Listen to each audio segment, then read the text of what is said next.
কি বলবেন? আপনি কি খুন করেছিলেন? নো আমি এসব কাজের সাথে জড়িত না খুনটা কি তুমি করেছিলে? নো এটা জামাত বিএনপির একটা চাল হতে পারে। জামাতের কে? এটা তো আমি জানি না, অ্যাকচুয়ালি আমি জানি না।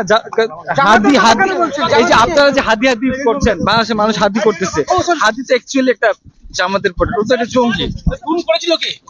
আমি করিনি। তুমি সেই সময় বাংলাদেশে ছিলে? তুমি বাংলাদেশে ছিলে তো? হ্যাঁ আমি ছিলাম। তোমাকে সিসিটিভি ফুটেজে দেখা গেছে। আমাকে গুলি করতে দেখা যায়নি।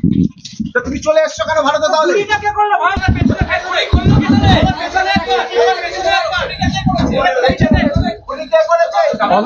অন দ্য স্পটে আমি ছিলাম না। ও দাদা ওই জামাতের কে? জামাতের নাম বলছে, জামাতের কে যুদ্ধ? জামাত বিএনপির কাজ হইতে পারে, বাট আমি তো জানি। নামটা বললে না বিএনপি তুমি বেঁচে যাবে।